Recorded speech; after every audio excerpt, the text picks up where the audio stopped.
Hello, and welcome back to the All Out Soccer Podcast. Myself, Jeremy Goldstein, my co-host, Joseph McBride. We're two football fans talking about soccer. We focus on a fusion of the MLS, U.S. men's and women's soccer teams, and the build-up to the 2026 World Cup. This week, it's post-Week 1 MLS, pre-Week 2 MLS. A lot of crazy stories. Obviously, that LAFC versus Miami game, top of mind. But, Joe, how are you doing? I'm doing great. I'm so happy MLS is back. I'm so happy my Saturdays are back with Premier League in the morning and then MLS in the evening. It's great. Absolutely wild first week back, which I'm sure we'll get into. Joe, you're outing yourself as a Euro snob. What do you mean? One of those fans who cares more about soccer internationally than in this country. If you're watching the Premier League on your Saturday mornings, how dare you? You should be studying film. Yeah. I mean, I think I get away with that, but I mean, that's fine. You have the accent. Start this week. That's fine. Yeah, you have the accent to get away with it. First of all, don't forget to like and subscribe wherever you get your podcasts, wherever that's YouTube, Apple, or whatever. Got a crowded show this week. Obviously, we're going to start kicking off with that Miami LAFC game. We're going to highlight games that we really, really want to talk about, being Michael Bradley and the New York Red Bulls. We're going to talk about a little bit of Toronto and Vancouver to give our neighbors up north some love, even though the U.S. just beat them in hockey twice. Sorry, Joe. Including the Sargent transfer, which just went through this week right before we're recording. We're going to talk about some surprise teams from week 1, Nashville and San Diego. Big winners. Did we expect that? Did we not? Joe and I are each going to pick a team we like for week 1. We're going to bury that lead a little bit. And we conclude by ranking some of our favorite MLS youngsters in a very inexact list that has no scientific merit, even though I am a man of the XG and the stats. We won't get into that too much in that section. Crowded show. Joe, 3-0 LAFC over Miami. I'm going to get into the nitty-gritty of this game in just a second, but top-end reaction just to this one. Statement. I think we said, this could be potentially a final matchup later down the line at the end of the season. All of the buzz are the big two teams, but in this game, LA made a big statement. Miami were frustrated, as we'll get into later. And yeah, not the way you want to start the season. Maybe it's a good time to lose. So you realize, we've got to really lock in. This isn't going to be like last year, maybe. But yeah, exciting. I think it's blowing everything open again. Most certainly. Like, it wasn't even the result. It was more the balance of the game that was the most shocking. And just to get into kind of what exactly happened in this one, LAFC won the XG battle. Sorry, broke my XG promise. 3.25 to 0.85.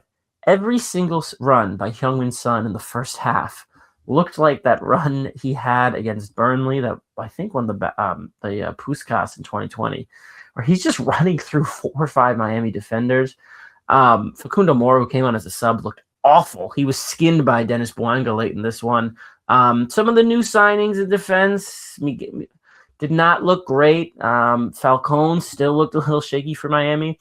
The first goal was after Timothy Tillman. Got to commend his motor. That guy is always running. The LAFC midfielder, he picked Rodrigo Ducal's pocket. Ball ended up with Heung-min Son, who fined David Martinez. Lovely finish right before halftime. Could have had another before halftime, the 19-year-old. Second half, it was a Dennis Bouanga clip over new Inter Miami goalie Dwayne St. Clair. The best goal in the MLS last season off a long ball from Tillman, you guessed it. And then in the end, Bouanga, as I said, skilled Facundo Mora and fined Nathan Ordaz for the clincher 3-0. I was more impressed with LAFC than I was hating anti-Miami here. Yes, I think these new players just clearly have not integrated into the team. The backline was an absolute mess, even though it returned 3 or 4 players. And obviously St. Clair, the new goalie. They did look old. I mean, DePaul in midfield did not look great. I mean, he's sliding a little further back than he was playing last season, where he played further up. Obviously, Sergio Busquets out of the team. But LAFC, what can you say? This attack, as long as Son and Bouanga are healthy, every time the two of them are linking up, and every attack, both of them touch the ball. It's absolutely amazing. Yeah, I'm so impressed. And also, just want to say, I'm getting it in while I can after my horrible predictions last year. Stefan Estacio looked insane in midfield, I thought. Yeah. Really bossed it, and Miami didn't know what to do with him. And just what I was saying about the statement, Heung-min Son got subbed off 2-0 up. Game was done, basically. It was entering the 90th minute, and he was fuming, going off. You could tell he wasn't happy with it. This team obviously wanted it more. They wanted to just keep going, which I was really, really impressed with. Worrying for Miami, I mean, the team that has Lionel Messi in at any point, you're usually making more than one big chance, which is all they made, and they missed it. And it did fall to Germain Betrame, as well saved by Hugo Lloris in the LFC goal. But yeah, it was just a really, really big opener. I think you're so spot on, though. They get a lot of their players from Argentina and places like that. It's not going to happen overnight. I think they will be fine. But yeah, LAFC are here.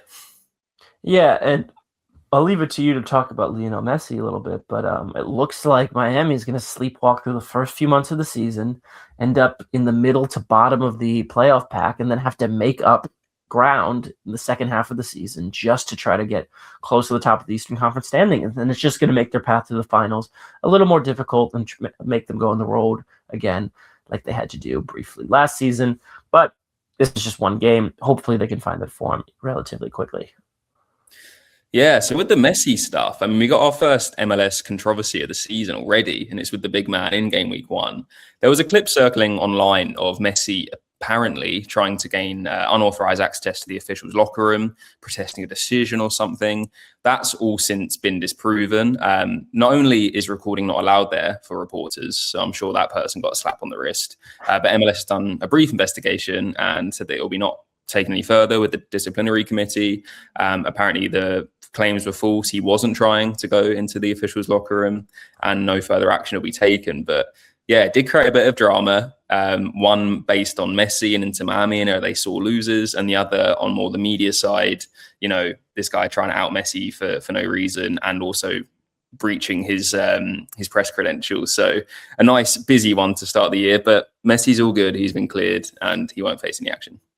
Yeah, do you think we're going to be talking about this in a few weeks from now, or do you think this is going to blow over? No, I think it's clear that MLS has tried to silence this as quickly as possible. And the fact that they were well beaten during the game. Messi did get roughed up, though. There were 2 or 3 times he did get hit pretty hard, and he was complaining to the referee, saying that more action should have been taken. But someone like him and his experience, I doubt he'd take it that personally after the first game.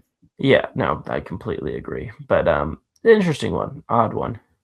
We're going to half rapid fire through some ones because, you know, we've been starved for soccer all off season. Now we have a cornucopia of games to pick from. I wanted to talk about the New York Red Bulls, who were 2-1 winners on the road against Orlando in a game that they could have won 5-0. This Red Bulls team started 3 players 17 or younger. Matthew Dos Santos at left back, Julian Hall, 17-year-old striker, starting ahead of Eric Maxim Choupo-Moting, the team's top scorer last year, and Adri Mehmeti, 16 years old, starting in central midfield. Obviously, their new coach, Michael Bradley, who we had the pleasure of speaking with last week at New York Red Bulls Media Day, is coming from the MLS Pro side, New York Red Bulls 2, last season, where he just spent that 1 year. Now he's into the first team, and he's bringing the players he coached last season with them.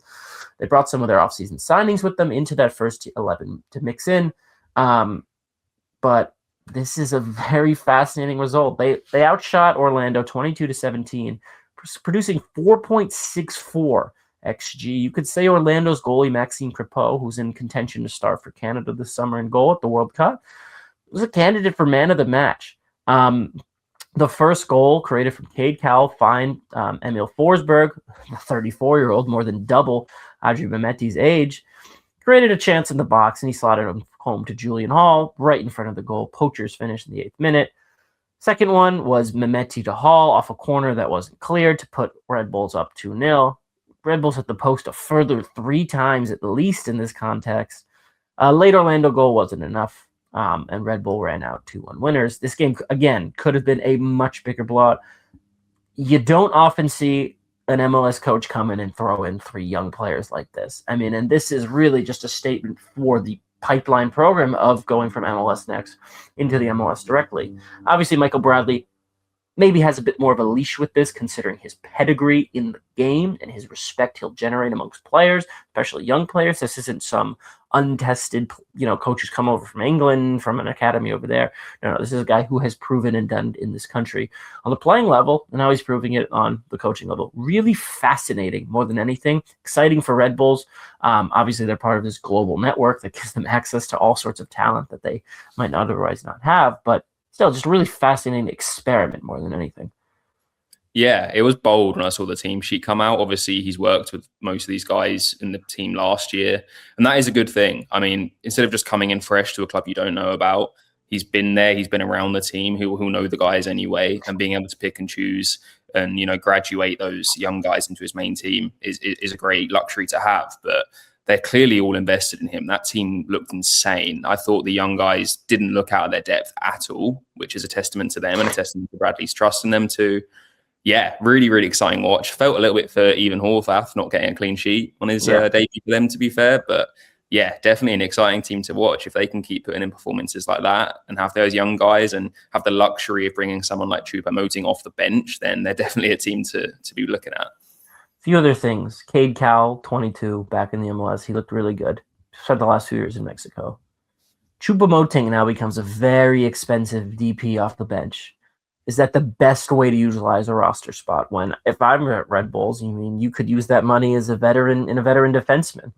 And I mean, to be fair, are you going to start a 17-year-old Julian Hall at striker all season if you're a team that expects to contend? Probably not. Probably have some drops in form. But just a situation to monitor. I wouldn't be too pleased if I was an elder international footballer coming off the bench for a 17-year-old. But hopefully he's a good sport about it. We'll pass it over to Joe. Our English friend with Canadian ties, loves the country of Canada. Not a great week for Canada on the hockey front, but good week for Canada on the transfer front. Also, by the way, Vancouver, big winners this weekend. Montreal, big losers. Toronto, not the greatest week to start, but I'll let Joe handle our Canada corner right now. Canada corner, I love it. New section, just started. So, Josh Sargent, we spoke about him several weeks. He's trying to leave Norwich, etc. It's happened. He's joining Toronto for a 22 million initial fee, potentially rising to 27 million, which is a massive, massive transfer. One of the biggest in MLS history. It seems like we're having one every year now. But yeah, just the manner in which he's gone about it. This is someone that was leading the line for the US not too long ago, obviously fallen out of favor since, but really exciting for Toronto, who at the weekend, they lost 3-2, disclaimer, to FC Dallas. I don't think they looked that bad. It wasn't too bad. Peter Musa opened the scoring. Dorde Mihalovic equalised. Then Logan Farrington put Dallas back ahead. Derek Etienne then equalised for Toronto in the second half before Musa finished it 3-2. It was an exciting game. They were better than I thought they were going to be, Toronto. So the signing of Sargent does bring a lot of excitement. If he can pull together 15, 20 goals for the end of the season, who knows where they're going to be. But sadly, the team itself isn't quite there yet. And just bringing in one striker to score goals isn't going to save all of that. Vancouver looked good too. 1-0 winners over Real Salt Lake, and Aziel Jackson goal on the 57th minute being the difference there. Thomas Muller hitting the post with what would have been one of the goals of the season already. Just beautiful technique from outside the box, drove it low, went off the questionable playing surface they have in Vancouver and hit the post. But yeah, in terms of Canada corner, Vancouver leading the way. Montreal looked absolutely terrible, like we said last week. And Toronto, some positive signs, exciting stuff with Sargent coming in. But yeah, unfortunately, they didn't. You don't earn any points for just playing well. Yeah, I just want to say for Vancouver, he didn't get on the score sheet, but Emmanuel Sabi, he was the last of that trio of wingers we would always highlight on Vancouver last year, and he looked very, very good.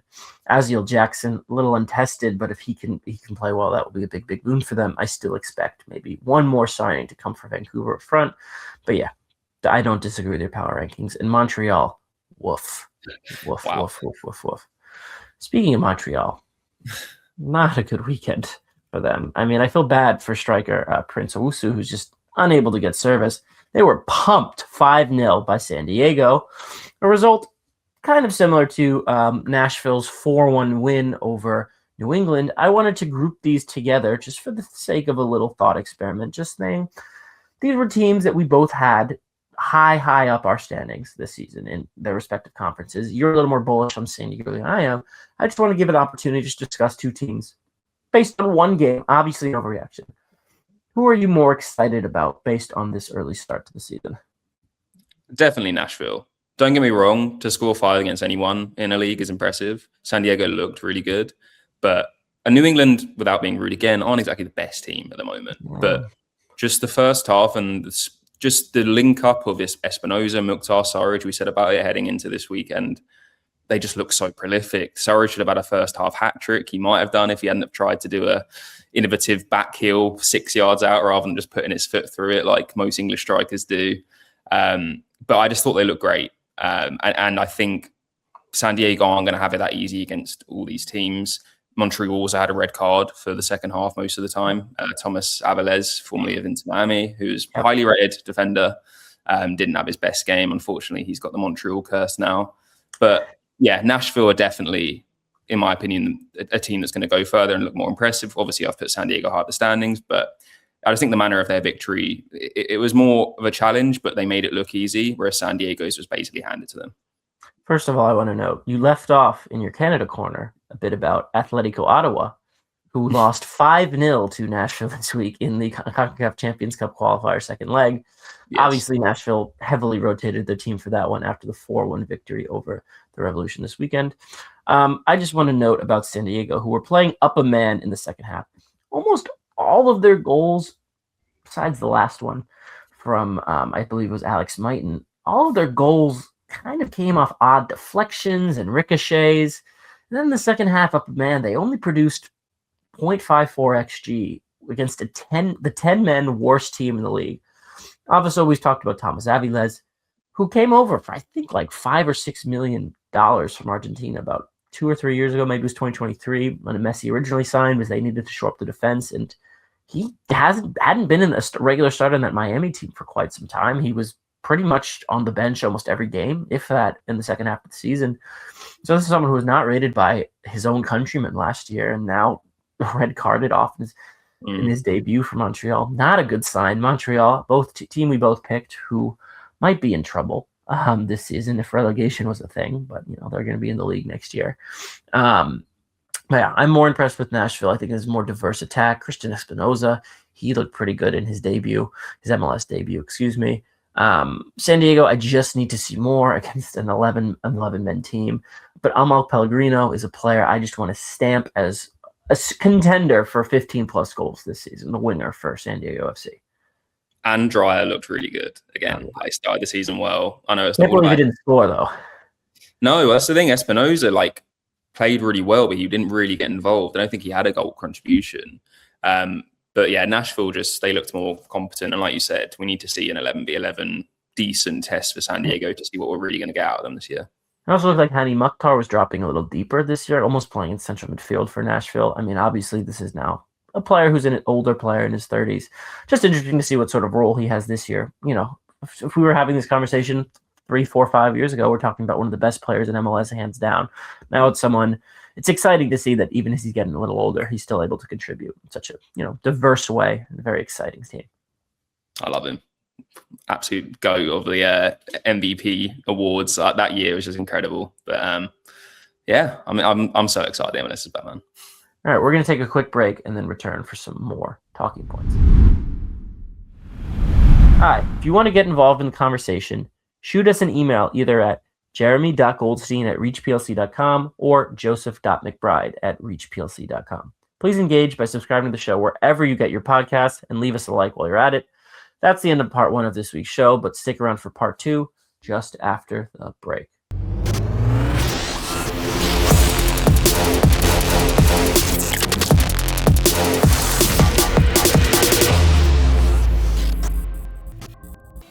All right, Joe. We got a few more bits and bobs to get through. We're each picked out a team we liked for week 1 that might be not part of some national storyline, but just a team we really enjoyed. I'm going to kick it over to you first. Who do you have for us? Yeah, so I have DC United. And although this was a low-scoring game, nothing in terms of actual game action being too exciting, it was just a really interesting encounter. So you've got DC United, who are now spearheaded by Ty Baribo, formerly of the Philadelphia Union, who left at the end of the last season despite scoring 18 MLS goals. Of course, we've said about this in recent weeks. The Union had a bit of a fire sale. Ty Baribo went to DC to become their new DP striker. Kai Wagner went over to the Championship to play with Birmingham. Jacob Glesnes has now gone to the LA Galaxy. A few more moves here and there without too many major additions coming in, of course, off the back of letting go, players like Daniel Gazdag as well. So we weren't really sure how they were going to do. They lost 1-0 to DC United away on the road, first game of the season. And of course, poetically, you could have written it. It was Ty Baribo that scored that goal. He actually had a goal disallowed in the first half, and he celebrated wildly. Given you've just left this team, like your last competitive game would have been for this team, he made it very clear that he had something to prove, had something to show. His celebrations got muted. He then scored again, and he went even more mental in front of the fans, in front of everyone. He was body checking the Philadelphia defenders. Like, obviously, we don't know the ins and outs. Obviously, Philadelphia have their own strategy and all the rest of it. But it seemed pretty clear that he took it personal that he was shipped off to DC and was very, very happy, obviously, about scoring the game-winning goal. Now, this wasn't the only moment of controversy in this game. There was a stunning red card early in the second half. Ezekiel Aladoa clashed with DC defender Lucas Bartlett.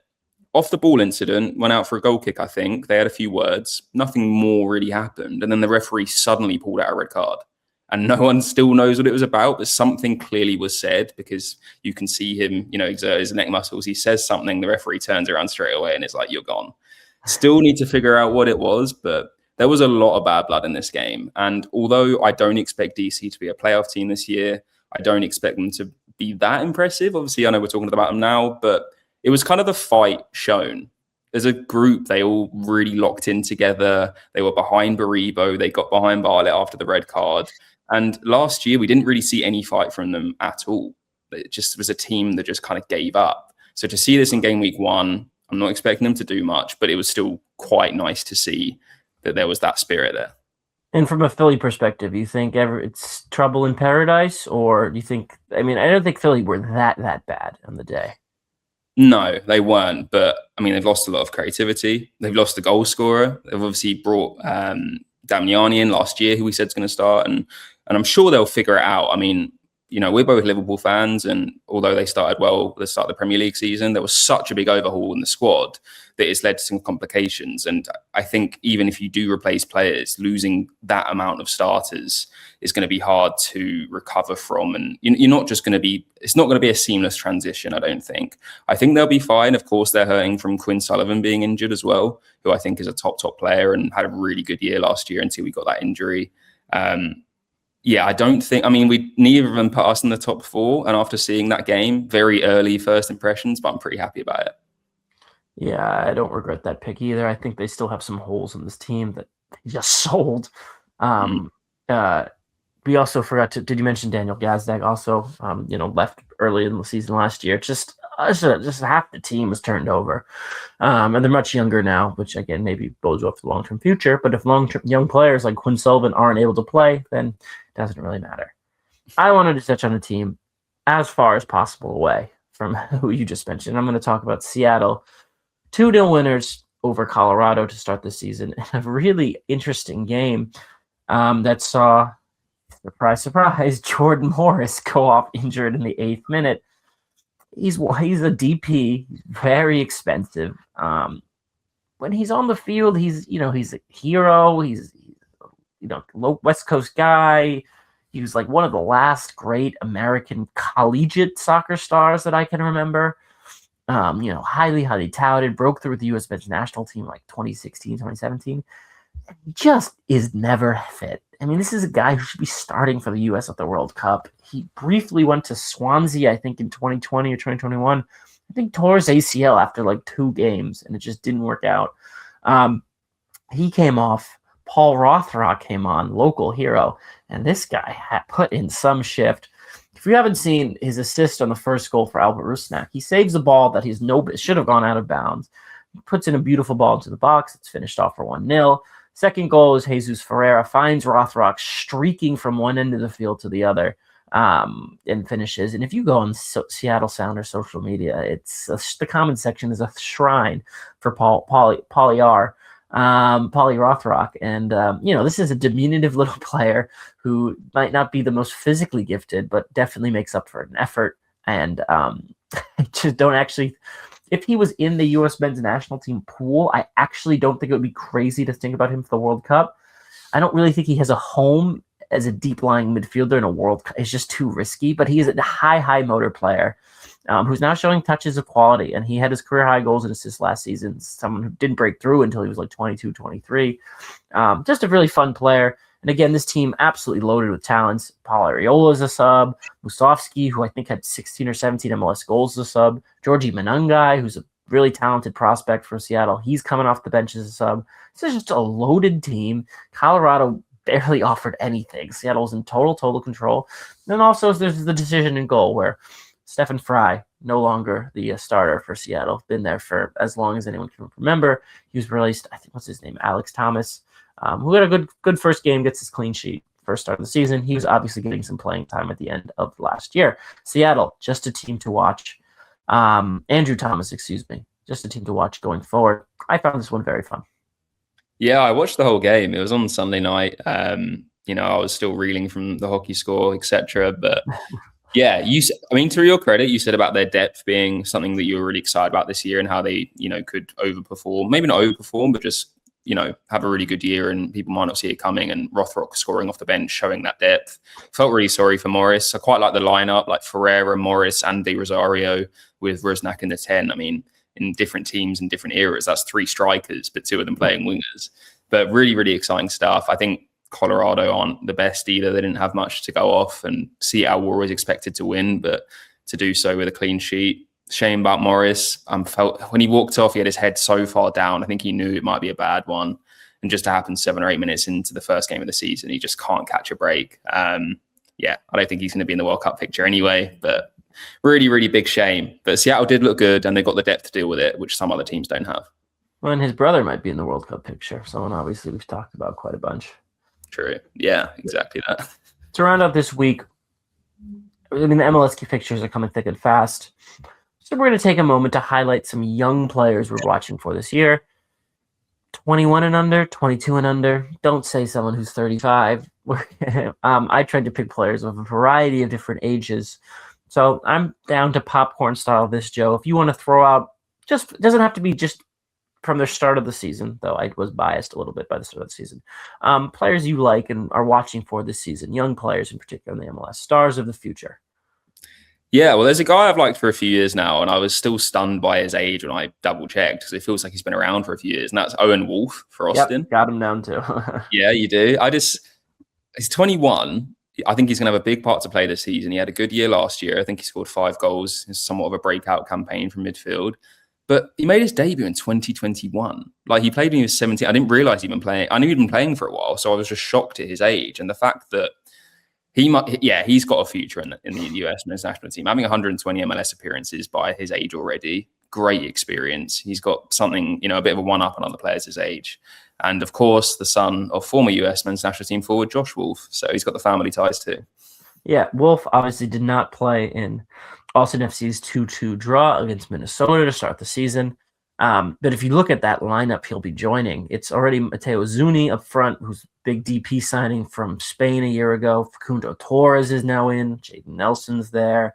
Obviously, Brendan Vasquez is currently hurt right now. But that's going to be a really, really fun team. And Wolff was a handful in the playoffs last year. I think he had almost 18 goal involvements in total in all competitions last year.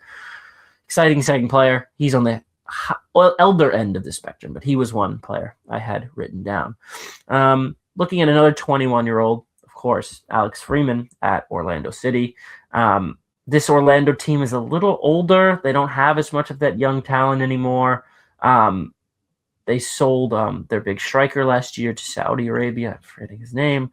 But Alex Freeman, obviously, young starter in the MLS. Not going to be a starter, but a young player in the MLS who's going almost guaranteed on the plane for the U.S. men's national team. Yeah. Are we doing just US players, or are we doing just all MLS? No. I have my other 2 are non-American. Okay. Well, is one of yours David Martinez for LAFC? Yes, it is. All right. Might be a bit of recency bias, just purely based on the fact he scored the opening goal in the biggest game of the weekend, which I thought was a statement itself. But he's looked really good in the last couple of years. Really tricky Venezuelan kind of forward winger midfielder. He seems to kind of drift around. He's got bags of top quality. I remember a few years ago, he was on that like golden boy list of the next generation of players that people try and pinpoint are going to be the next star.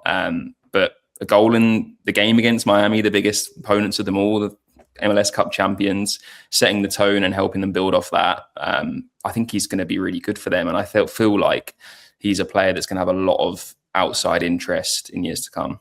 Yeah, I mean, he was in the Venezuelan national team at 17. This is a player literally just turned 20 this month. And he's already has 2 full MLS seasons under his belt. Again, it's the flashes. You could hear Taylor Twellman was talking about it throughout the broadcast on Saturday. It's the flashes of brilliance from him as opposed to the consistency. And again, you have Bouanga and Son doing most of the heavy lifting in that LAFC team. So maybe you just want a player who's does the occasional flash, something you don't need to rely on that consistently. But, they're going to create a lot of chances for him. And he did finish one of them through 1 goal. So he's one to watch for me for sure.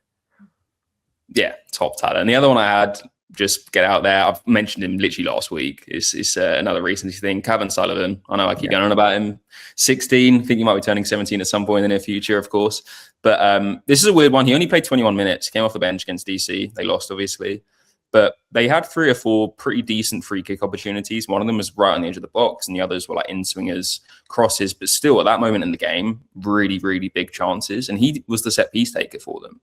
And when I saw that, I was just really impressed. The fact that a guy of his age has been handled that responsibility already shows the faith that's behind him and shows the trust that's in him. And I just think his involvement will increase over the year. It'd be cool seeing him play alongside his brother when he comes back.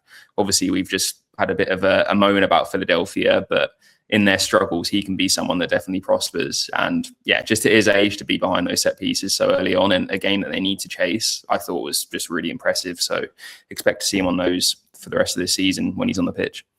Yeah, and my last one is I went someone very, very young, 16-year-old Adri Mehmeti, who only just made his MLS debut this week. And he debuted for the club proper last year in the League's Cup.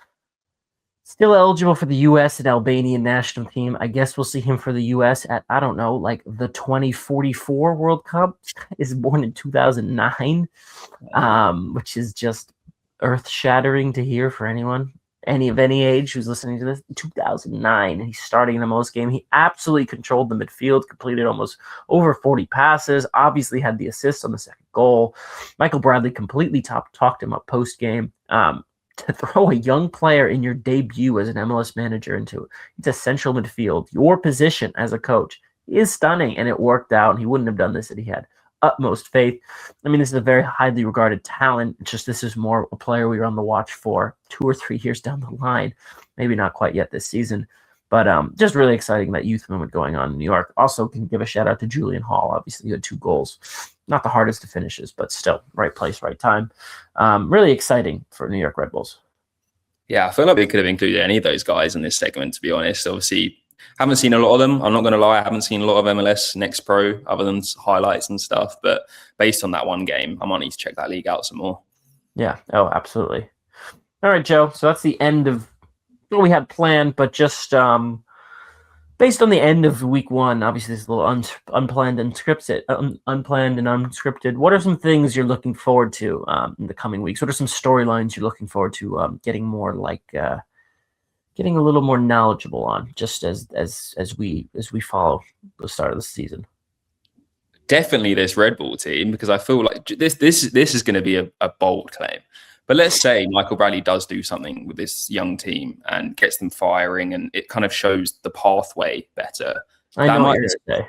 Yeah, that might be something other teams adopt more. And why shouldn't they? That's what the whole point of academies and growth is. It's not just about bringing talent from overseas and paying for it. It's about promoting from within, something that US soccer has obviously been trying to do a lot over the last couple of decades, and hopefully this World Cup that comes in a few months is going to do. But I'm excited to see that. I'm excited to see if Miami can recover and whether it was just a blip at the start of the year. I'm excited to see if Nashville can stay as strong as they looked in the first week. And I'm, of course, excited to see the teams at the bottom, see how they last, see how long it takes the last team to get their first win. Obviously, what you said, it was 17 game weeks last year with the Galaxy. Let's see if that gets beaten by this Montreal side. I mean, just sheer regression makes that almost impossible, but you never know. I thought you were going to say that Bradley's a contender to get the U.S. job after Pochettino leaves at the end of the summer, especially if he's given the allegiance to young players. But I think this is someone who might want to water and nurture this project he has in New York for at least a bit of time. Yeah. I mean, this Yep. is his first head coaching role, senior. I don't. He seems very switched on. We spoke to him recently, which was great. I don't think this is as much as he would love to do that, and I'm sure that would be something that would be on his aspiration or his goals list in terms of coaching. I think he's switched on in the fact that he knows he needs to get his reps in before doing something like that. It's one of those. I mean, at the same time, the national job doesn't come around too often. If you turn it down once, you may never get it again. But I think he wouldn't want to take it too prematurely. He's definitely a contender for the future, though. Oh, yeah, absolutely. I'm also looking forward to watching some more LAFC. I just want to see truly how dominant they can be with a full season of, obviously, this forward pairing. I think it's going to be a historic campaign for them. LA Galaxy's team we didn't discuss today, they were saddled with an unfortunate second-half red card, held on for a 1-1 draw, though I thought they looked much better than they did. That player who had the red card, Garces, the defender, it was very harsh. It was a second yellow, but still maybe some work to do in that LA Galaxy defense. And how will Inter Miami respond? When will they be a good team? How long will Luis Suarez be content coming off the bench? Will he be there for much longer? Some big storylines in paradise, let's just say. That just about wraps it up for this week's All Out Soccer podcast. He's been Joe McBride. I've been Jeremy Goldstein. We hope you can join us again on the next episode. Or, as our friend Thomas Muller would say, Auf Wiedersehen. See ya.